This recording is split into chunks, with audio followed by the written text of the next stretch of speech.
Kemi Badenoch, we won. That was the email you sent out on Saturday evening after news broke that there was going to be this national grooming gangs inquiry. Do you regret, in a sense, taking credit for this campaign crossing over the line? Is this not a victory for survivors, first and foremost? Yes, it is, but that campaign was about them. 400,000 people signed that petition. So the we was the 400,000 people who had signed our petition, signed our campaign, who was pushing for that, who were pushing for that. And I think it's very important to remind people that this did not happen easily. A lot of pressure was put on the government. We did our job as opposition. We held votes, making it impossible for a lot of Labour MPs to avoid this issue. We were actually going to have another vote this Wednesday. So the timing of it is particularly suspicious, given Keir Starmer's not going to be around for PMQs. This is our job. Politics requires us to actually hold the government to account, and we will do that in every possible way we can. And through that petition, which we organised, we made sure that those people knew which of the Labour MPs were not responding to the campaign. And I think all of that pressure, along with the work that you did, and in particular, what the survivors have been going through to tell their stories, has got us to this place. So this is not about me. It is not about the Conservative Party. This is about getting justice for those victims. The Tories never cared, and they have engaged with this issue as it's politically expedient. That's the charge of Safeguarding Minister Jess Phillips last night. What's your response? Jess Phillips is the worst safeguarding minister we have ever had. I spoke about this issue during the leadership contest. I stood on a stage and I made the point about this being something that I was going to campaign on long before all of the furore that we saw this year. This was something that I cared about even in government. I knew what was going on with the gangs task force, for instance. That happened while I was in cabinet, and colleagues of mine, from Theresa May to Sajid Javid to Suella Braverman, had taken a lot of time and did a lot of work. It still wasn't enough. I mean, the scale of it has really only come to light. We thought it was, just a couple of towns here or there, but 50 towns. And we were actually putting a lot of work into a bill, which Labour did not allow to pass when we went into wash-up for the election. So that bill fell, and they have represented our work as their work. I think that's dishonest. So I'm not taking any lectures from Jess Phillips. She needs to sort of go sit down and look at how she has let down quite a lot of people, including survivors, who told me today that she let them down. Baroness Casey's audit is painful reading, almost 200 pages of appalling reports, much of it already in the public domain. But there was one new piece of analysis amongst that, which was looking back at the 2020 Home Office report.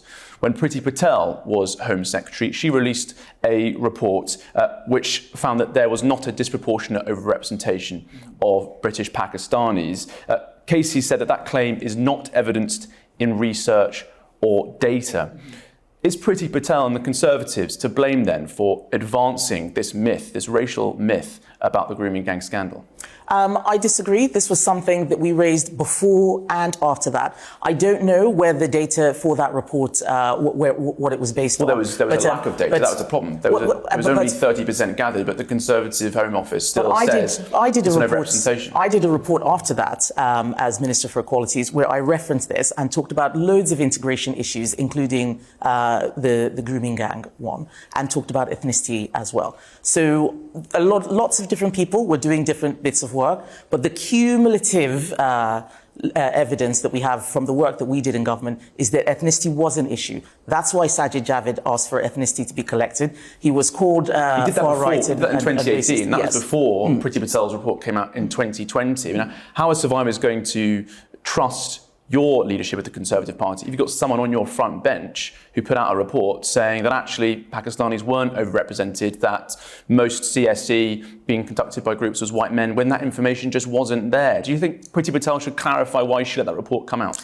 They can trust me because they have seen me speak not just on this issue, but on many other issues where I have repeatedly said, and I put out my own report, that report on race and ethnic disparities, that we need to actually call things as they are and not succumb to this fear of this political correctness that means that you can't speak the truth. That's why people can trust me. I don't know about the report that was put out by Priti Patel. I do know about the work that was done by Sajid Javid, by Suella Braverman, by Theresa May, all Home Secretaries who were Conservative. I know about the gangs task force. And all Home Secretaries that aren't in your front bench. Yeah, so that's fine, but I'm the person leading my party now. And it's either we spend time trying to prosecute reports that have gone on in the past or actually look at the people who actually covered things up. That's really where the scandal is. That's what the survivors are talking about. I don't think many people even saw this particular report. I can look into it. But right now, I am saying on my own record that this is an issue I've always cared about.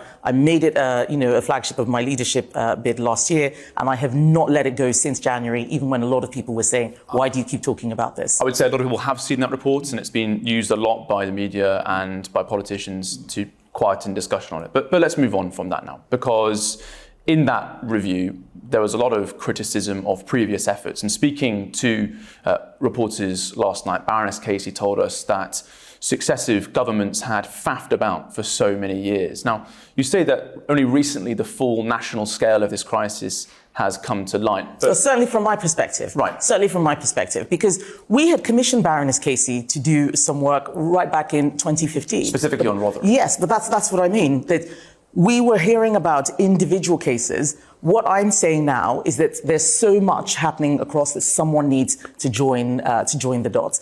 We always looked into things in isolation. The child sexual abuse inquiry was the thing that was supposed to bring it all together, but it brought in sexual abuse in the church, in private schools, and it didn't go in depth into the rape gang scandal. But it was published in 2022. Yes, and in 2020, and we saw that those recommendations would not deal with gangs, so we set up the gangs task force, which caught 807 perpetrators, found many more new victims, and that was just last year that happened, and that's when we started putting in more detail into bills. That's why we're talking about a national inquiry now. This has been an ongoing thing. Nobody stopped any work. This has been ongoing. What's changed is that we're not in government anymore.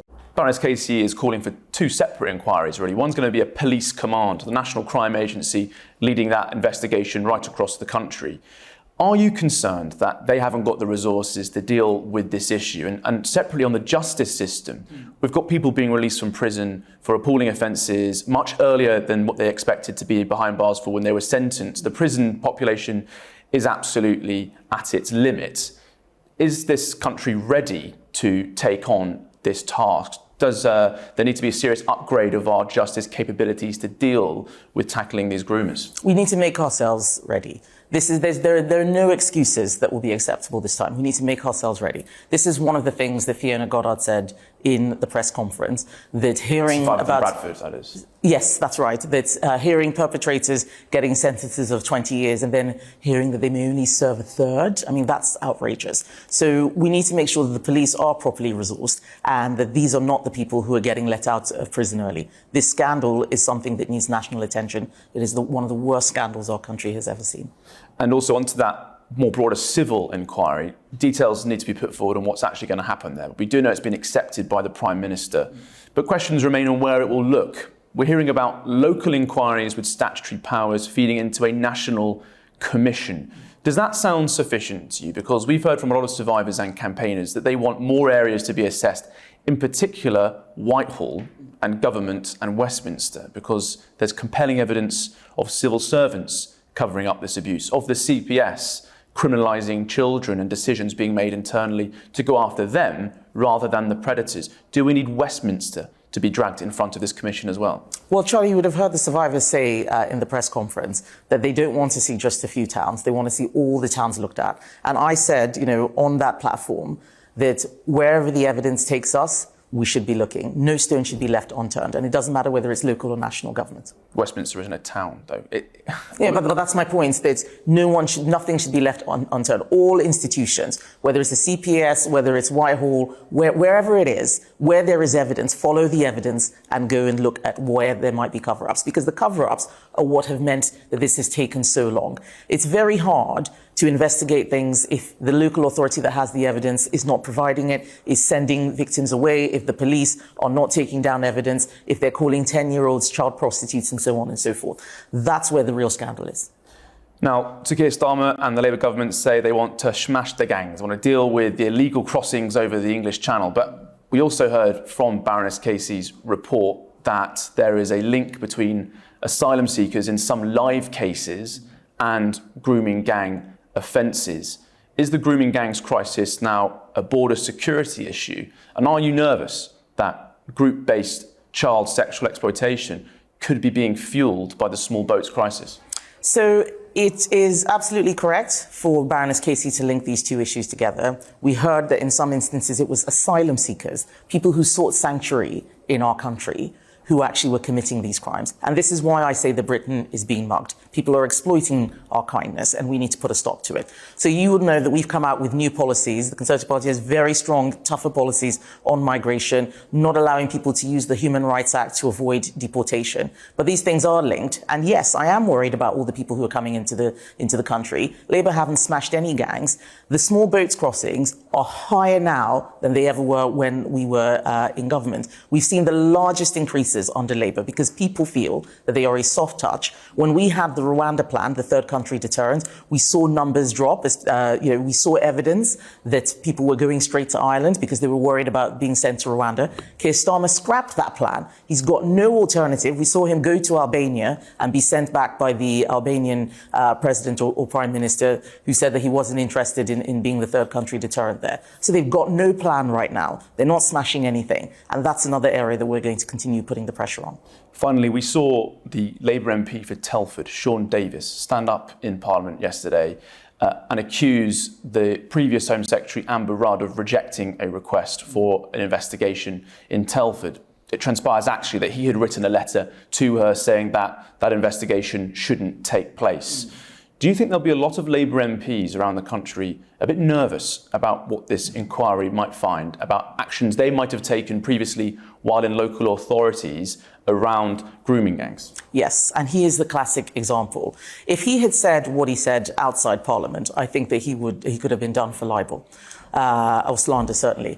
This is the kind of problem that we are seeing, that people who knew what was going on or who tried to dampen it down, suddenly pretending that they were on the side of the angels all along. He is one of the people who voted 3 times against the national inquiry. There is a letter, evidence that shows that he rejected a national inquiry when he was a council leader and asked that the government not get involved.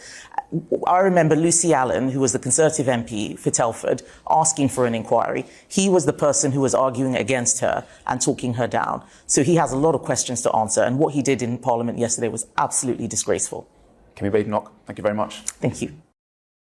Well, there we go. What an interview, with Kemi Badenoch, the Leader of the Opposition, Conservative, of course. We should say that we have reached out to the Home Office on some of those points that were mentioned there. We'll let you know their response. But in the studio is the interviewer in question, national reporter Charlie Peters. So tell us, what did you pluck out of there? Well, I think the bit of conflict we had most centrally was about this 2020 Home Office report because, as you mentioned, this Casey review, it's not necessarily revealed much, it's confirmed much of what we already knew, but it was quite strident in the analysis it gave on that report, saying that it did not have any basis in data. Because for a long time now, a lot of people have dismissed concerns about ethnicity in this issue by referring to that 2020 Home Office report. They say, and this report basically said, that because there wasn't enough information, they just assumed that white men were the majority of perpetrators, and they said that there wasn't an overrepresentation of Pakistanis. Diane Abbott pushing that out this morning. Lots of people shared that report, and it came under a Conservative government, and Priti Patel was the Home Secretary at the time. Let's not forget, this is a former Home Secretary who, as early as this year, also said that people should thank the Conservatives for mass immigration. So 2 very tricky points for them to deal with, and this person's on their front bench now. Well, Kemi Badenoch in that interview saying, actually, the cumulative effort from the Conservatives has been to push for ethnicity. She referred to Sajid Javid, she referred to Theresa May, she referred to Suella Braverman. But Tom, none of those people are in the Tory front bench right now. No. Priti Patel is. But I suppose here's the difficulty. When you're the Home Secretary of any party, you have maybe 3 special advisors with you. and you are one individual. The Home Office employs thousands upon thousands upon thousands of civil servants. I can imagine a Home Secretary commissioning a report, expecting that work would have been done well. And who is the Home Secretary to quibble with that report? I mean, she doesn't have her own teams of researchers. She's got the civil servants who are in that department. In fact, she's not allowed to fire civil servants in her own department. I mean, it's very hard for any Home Secretary, and we've seen this with Home Secretary after Home Secretary after Home Secretary, who seem to be quite hardline on various issues. I mean, Suella Braverman is a great case in point, but who aren't able to push anything through because literally everyone who works for that individual in that department is not appointed by them or indeed even able to be fired by them. Yeah, and Kemi Badenoch there in the interview said that I don't think many people saw that report, the 2020 Home Office report, but that's just not true. I mean, it's been going around for years. I think many of our viewers will recognise what we're discussing as well. But Tom, those points you're making there tie very nicely into another section that we discussed, which was what should this national inquiry recommended by Baroness Casey look into? Should Whitehall be included? You speak about the thousands of people in the Home Office. I think questions should be asked of why they put forward that analysis in 2020. And a lot of survivors and campaigners have said that Whitehall needs to be part of that investigation. We asked her during the press conference, are you going to push for an amendment or make other analysis to make sure that Whitehall and civil servants, the CPS, are part of this effort? She said...